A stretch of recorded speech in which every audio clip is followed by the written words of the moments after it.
Tuning out the suffering and destruction around us is as easy for some people as switching off their phones and disengaging from the news cycle. For others, however, who work in close proximity to death, destruction and other trauma, it's nigh on impossible to get distance, and this can wreak havoc on their mental health. If you regularly meet trauma survivors or encounter upsetting incidents, torture or other devastation in your work, you may be experiencing vicarious trauma, also known as second-hand trauma. Defined by the British Medical Association as a process of change resulting from empathetic engagement with trauma survivors, symptoms can include intense emotional involvement with your patient, client or the issue at hand, a lingering anger and/or irritation with the situations you're encountering, bystander guilt, shame and self-doubt, a loss of hope, pessimism and cynicism, and difficulty sleeping. Her logic, as an office-based journalist, was that her secondary trauma couldn't be as bad as it was for the journalists in the field, or the people living it. So she took on a new project on the high schools surrounded by the most homicide.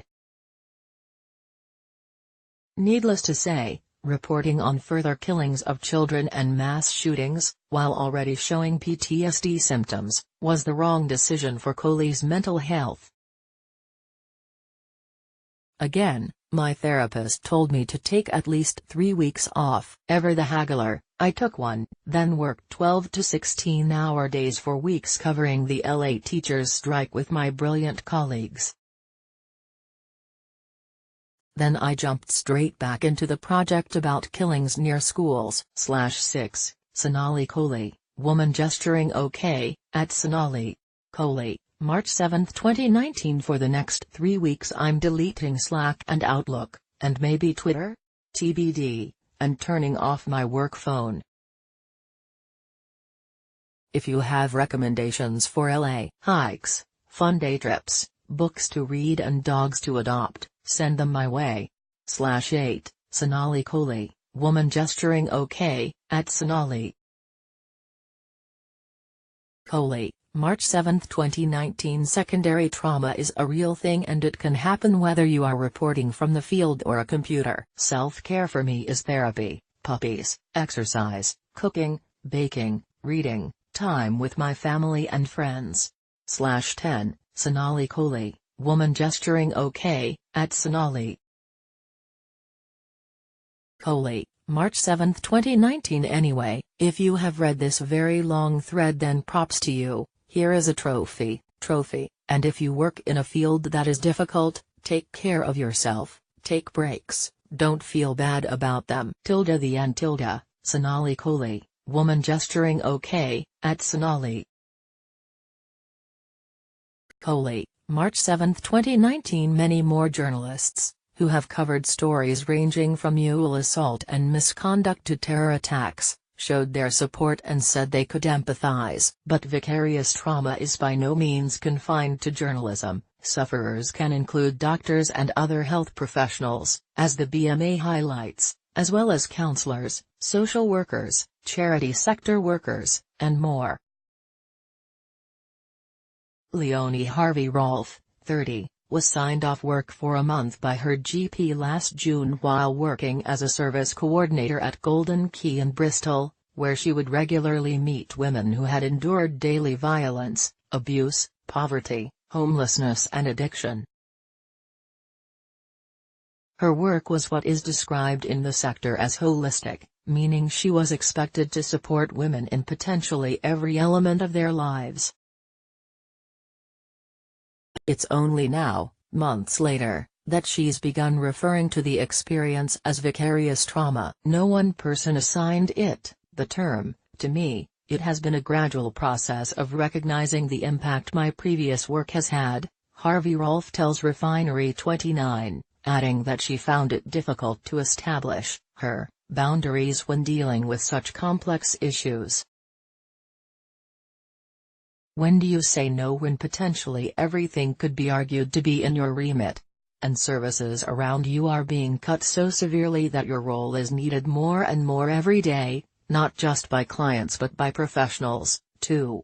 I felt a sense of failure, that by being off sick I was weak. Harvey Rolfe's symptoms wouldn't have been immediately obvious to those around her. I wasn't coming home every day in floods of tears. The best description I found was a sense of feeling my head couldn't take anymore. I also noticed that my threshold for what was shocking or risky had all but disappeared. From being exposed to so many horrific stories of UL violence, exploitation and chronic hopelessness on a daily basis, her sense of what was too much for me was very warped. My response initially was just to pile more work on myself and keep going.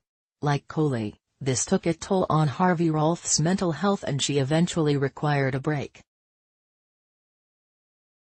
Taking the decision to go off sick was absolutely necessary. It gave me time to reflect and to really look at what might officially be referred to as vicarious trauma.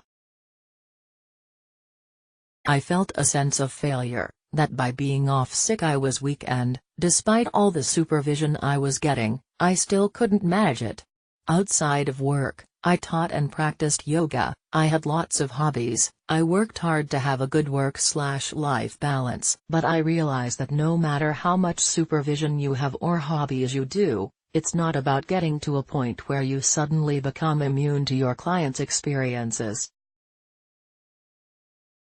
It is always going to affect you, and if it doesn't, then there is almost more to worry about.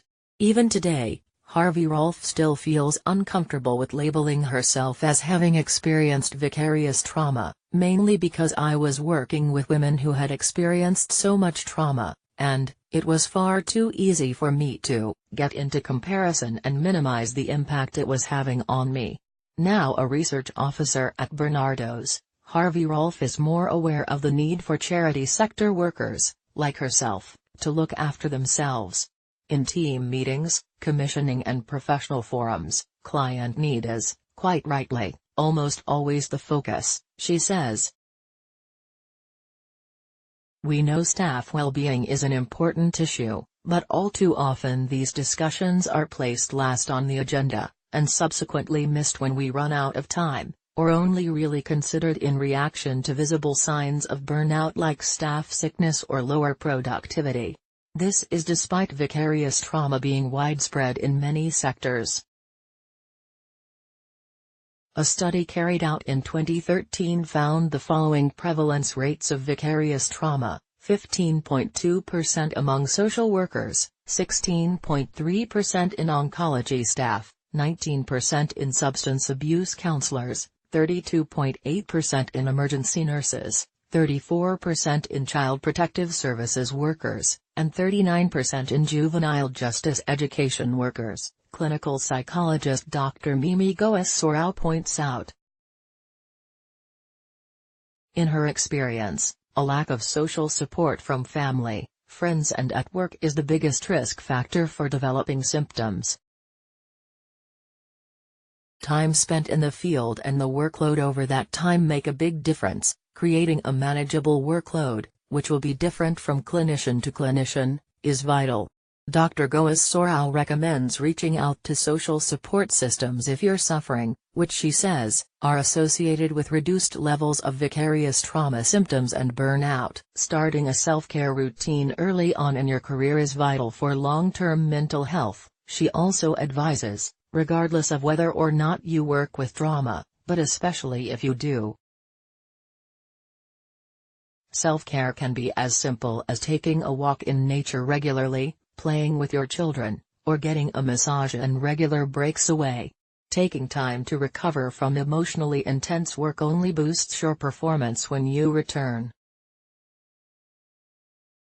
If you are struggling with your mental health, contact Mind on 0300 123 3393 or text 86463.